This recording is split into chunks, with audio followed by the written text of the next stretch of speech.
j'ai repris les hormones. Hello à tous, j'espère que vous allez bien. On se retrouve pour une nouvelle vidéo et surtout par rapport à l'ancienne, d'accord? Il y a quelques temps de ça, je vous avais dit que j'avais arrêté la pilule. Pour ceux qui ne savent pas, hey, je suis atteinte d'endométriose depuis all my life. Parcours chaotique, les règles, je me suis fait opérer, blablabla. Et l'année dernière, en 2022, je décide d'arrêter la pilule, en 2021, je me souviens plus. 2021, j'ai décidé d'arrêter la pilule et d'arrêter les traitements hormonaux et de vivre la maladie au natural, ok? Je vous avais fait un update sur 6 mois sans pilule. Je vous le remettrai quelque part dans la bio, somewhere. Et là, je reviens plus d'un an après pour vous faire un autre update sur la maladie et sur les traitements. J'ai repris les hormones, ok? Parlons français. J'ai repris les hormones parce que j'en pouvais plus. Pour vous dire, ça faisait un an sans pilule contraceptive, sans pilule, sans traitement hormonal ou quoi que ce soit. C'était une très bonne année, mais les 6 premiers mois top, les 6 derniers, pas trop, parce qu'en fait ma vie est partie en couille, ok, déjà, hein, posons ça là. Et puis, et en fait, le truc, c'est que quand tu vas pas bien et que tu es très très stressé, angoissé ou que ça va pas dans ta vie tout simplement, que tu manges mal, que tu dors mal, etc., ton corps ne va pas bien, ça va empirer la maladie 1 puisque c'est une maladie chronique et des douleurs chroniques donc qui vont être générées par tout plein d'autres facteurs. Ce qui faisait que j'allais pas bien dans ma vie et que du coup mes douleurs empiraient. Et quand mes douleurs empiraient, je vais encore moins bien dans ma vie et je suis encore plus stressée. Vous commencez à voir le cercle vicieux, hein, voilà. Donc, et j'arrivais pas à trouver de façon de m'en sortir, quoi. Donc, ça allait vraiment pas bien, et aussi bien physiquement que psychologiquement. Et ça devenait insoutenable. Lors de mes dernières règles, je me suis vraiment dit, c'est pas possible, c'est hors de question que je revive un cycle. Je suis au bout de ma vie, en fait. Je suis au bout de ma vie, sans compter que, bon, bah, c'est une semaine par mois quasi. Moi, c'était 5 jours de règles environ. Sauf qu'avant ça, il y a un SPM, et j'ai quand même un SPM bien brutal. Bien, tu déprimes, bien, ça va pas bien dans ta vie. Et puis, surtout, moi, mes douleurs étaient tellement handicapantes et tellement grandes que je pouvais plus m'alimenter. Donc, en 5 mois, j'ai perdu 10 kilos. Voilà, ça commençait à devenir inquiétant physiquement et psychologiquement. Donc, moi, je me suis dit, c'est mort en fait, c'est mort, je peux pas. Je peux juste pas. J'ai tout essayé, j'ai essayé les thérapies, les trucs, nan, nan, nan, nan, nan, nan. Et attention, ça marche et ça améliore les choses. Mais peut-être que si ça allait mieux dans ma vie à ce moment-là, ça aurait été plus simple. Mais voilà, moi, je me suis dit, en fait, je peux pas, je perds trop en confort de vie. Euh, et j'ai envie d'une vie simple, j'ai envie d'une vie douce et je suis pas venue ici pour souffrir, ok? Donc franchement, j'ai appelé un gynéco, je trouvais un gynéco qui était spécialiste de l'endométriose, évidemment, toujours aller voir quelqu'un qui sait de quoi vous parlez. Et je lui ai dit, bon, écoute gros, je vais revenir sous pilule, enfin sous pilule, pas forcément, mais sous hormones.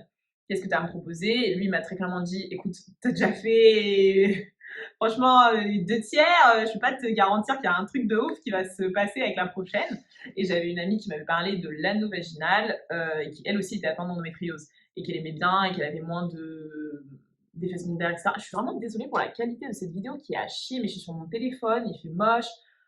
Bref, c'est nous-mêmes, ok? Et donc elle me parlait de l'anneau vaginal qui lui allait bien, et elle avait moins d'effets secondaires et elle vivait bien sa vie et tout. Et tout. Et j'étais en mode, tu sais quoi, ça me parle. Pourquoi pas, allons tenter ce truc-là. Donc pour ceux et celles qui ne connaissent pas un anneau vaginal, c'est un petit rond en plastique qui, à l'intérieur, il y a des hormones que vous allez mettre à l'intérieur du vagin et qui va diffuser des hormones pendant 3 semaines. D'accord? Donc vous ne le retirez pas, vous l'insérez au fond du vagin si possible, et il va rester à l'intérieur du vagin sans tomber, vous inquiétez pas, pendant 3 semaines, et ensuite vous l'enlevez. Et puis, moi, dans mon cas, je remets un nouvel anneau chaque 3 semaines. Normalement, vous attendez une semaine d'avoir des règles, puis ensuite vous reprenez un prochain anneau. Mon but est d'avoir des règles, souvenons-nous, endométriose. Donc j'enchaîne les anneaux. Et donc cette contraception est plus ou moins connue pour avoir un peu moins d'effets secondaires. Attention, ce sont les mêmes hormones, d'accord, mais ça reste une contraception microdosée, et surtout comme la diffusion des hormones, elle est locale à l'intérieur du vagin et qu'elle ne passe pas par votre système digestif, etc., on a un peu moins d'effets secondaires. Euh, il est vrai. En tout cas, sur moi les frères, ça marche, d'accord. Donc j'ai commencé l'anneau vaginal il y a déjà 4-5 mois, je crois, 5 mois peut-être. 6 mois, 6 mois. Voilà. Là, donc là, c'est un update de 6 mois sous zone vaginale. Et franchement, je kiffe, c'est la Daloca, d'accord, j'adore. Point négatif, ça coûte super cher, ça me revient à 30 balles, entre 24 et 26, 27 euros, 3 anneaux vaginales, sachant que 3 anneaux vaginaux, pardon, vaginales, je sais pas, ça me fait 2 mois, quasi 2 mois et demi, puisque j'enchaîne les anneaux. Et c'est pas remboursé donc par la sécu, tout ça. Et puis évidemment, je paye une mutuelle. Bref, c'est un autre problème. Tout ça pour dire, ça coûte 30 balles. Ok, ça coûte 30 balles pour 2 mois. Donc 15 balles le mois, c'est super cher. Et puis pour négatif, là, après 6 mois, je commence à avoir du spotting. Ah, je commence à avoir du spotting et je crois que mon gynéco m'avait dit qu'il faut faire une pause d'une semaine et ensuite reprendre pour ne pas avoir du spotting. Sauf que déjà, le spotting me fait mal, ok. Donc, c'est hors de question que j'arrête. Je dis ça, attention, je vais écouter mon gynéco. Hein, voilà, j'essaie de trouver d'autres solutions, mais voilà, je commence à avoir du spotting, c'est embêtant. Va peut-être falloir jouer avec le cycle et l'anneau pour pouvoir retrouver juste pas de règles. Mais en tout cas, les 6 premiers mois, à part ce petit spotting qui vient d'arriver, très sympa. J'ai pas pris de poids, j'ai pas perdu de poids. Enfin, je suis restée, vous voyez, comme les gens sont censés rester, quoi. Ils stagnent, ils vont bien. J'ai pas eu de bouton hormonal, d'acné hormonal ou quoi que ce soit. J'ai pas eu de brûlure d'estomac ou de ballonnement. J'ai pas eu de douleur, évidemment. Pas eu de règles. Pas eu d'état dépressif. Pas eu d'humeur qui fait ça et qui redescend. J'ai de la libido. J'ai de la libido. Ok. Donc, en fait, j'ai pas d'effet secondaire à ma connaissance et ça, c'est absolument pour la première fois de ma vie. D'habitude, j'ai toujours des effets secondaires. Je suis désolée, en même temps, je me vois, je suis en mode pas trop bien là, pardon. Et donc, comme je disais, j'ai jamais pas eu d'effet secondaire de ma vie. Toujours, toujours, toujours, toujours, j'avais des effets secondaires sous contraception et en plus de ça, des règles douloureuses. Là, c'est la première fois de ma vie où j'ai l'impression d'être normale et de vivre un peu. Euh, et en plus de ça, j'ai pas à me souvenir tous les jours de prendre une pilule ou quoi que ce soit, donc je me sens pas non plus sous médicamentation. Juste, j'ai une alarme toutes les 3 semaines qui me dit ah, faut changer ton anneau vaginal et tout. Donc bon, bah tu vas le chercher et puis tu le rechanges, etc. Je vous ferai un. Si vous avez besoin d'un tuto comment mettre un anneau vaginal avec des ongles, voilà, vous me direz en commentaire. Anyway, voilà, hein, je pense que j'ai parlé trop vite comme d'hab et j'ai dit un peu tout dans l'ordre pas top, mais globalement, c'est ça. Globalement, ça va. Est-ce que je suis toujours malade, attendant l'endométriose? Oui, c'est à vie, les frères, il n'y a pas de solution, quoi. Même s'il y a des filles qui vont mieux, qui sont en rémission, qui ont plus de lésions, trop bien les meufs, mais genre, c'est pas mon cas. Voilà. Donc ouais. Est-ce que je suis guérie? Non, je pense pas. Est-ce que j'ai toujours des lésions d'endométriose? Oui, je pense. Par contre, j'ai gagné un confort de vie. Donc, pour moi, ça va mieux. Ça va mieux parce que, ben, ça y est, j'ai une vie. Chose que je n'ai jamais eue avant, parce que soit je souffrais d'endométriose, soit je souffrais du traitement pour l'endométriose. Donc là, je me dis, putain, je souffre pas du traitement et je souffre pas de la maladie. C'est donc ça vivre. Voilà. Donc c'est assez top. Voilà pour mon update. Je vais continuer à prendre mon anneau vaginal jusqu'à ce qu'il marche plus. Je sais pas. Enfin, je veux dire jusqu'à ce que je décide d'arrêter la contraception pour X ou Y raison. Ce qui, c'est pas prévu. Donc, donc voilà. Et puis, ben, je ferai sûrement des check-up aussi avec mon gynéco sur bon, ben, voilà, les lésions, peut-être des IRM, des choses comme ça, pour voir un peu comment ça évolue. Mais bon, je pense que tant que je suis pas dans une démarche de désir d'enfant ou quoi que ce soit, on va pas faire grand-chose, quoi. Vous voyez, si j'ai un confort de vie, il n'y a pas grand-chose qui va aller changer ou quoi que ce soit. Donc ouais, pour une fois, je suis un peu sereine par rapport à tout ça. Il y a de l'espoir, ok? Il y a de l'espoir, ok? Ça c'est cool. J'espère que vous qui regardez la vidéo, ça va mieux. Ou ça va. Si ça va pas, c'est. Enfin, faut pas perdre espoir en gros, en vrai. En vrai, si après 15 ans de mal-être entre les hormones et l'endométriose, j'ai enfin trouvé quelque chose, pourquoi pas vous? Et puis surtout, faut tout tenter, quoi, en vrai. Je pense qu'il faut tout essayer et éviter de se bloquer psychologiquement en disant non, mais ça c'est sûr, ça va marcher pour moi ou quoi que ce soit. Mais voilà pour mon update. Je suis retournée sous contraception, sous hormones et je le vis bien. Au départ, je le vivais hyper mal dans le sens où je me suis dit putain, j'ai arrêté le full naturel pour repasser sous contraception. Franchement, la honte.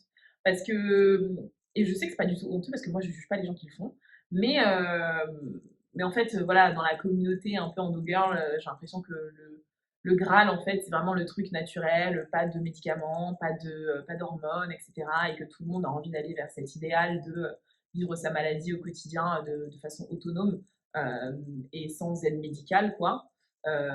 Sauf que moi, je me suis pas retrouvée dans ça parce que je me suis dit: «Bah, c'est ce que je voulais», mais j'ai pas réussi, en fait. Enfin, ça marchait pas.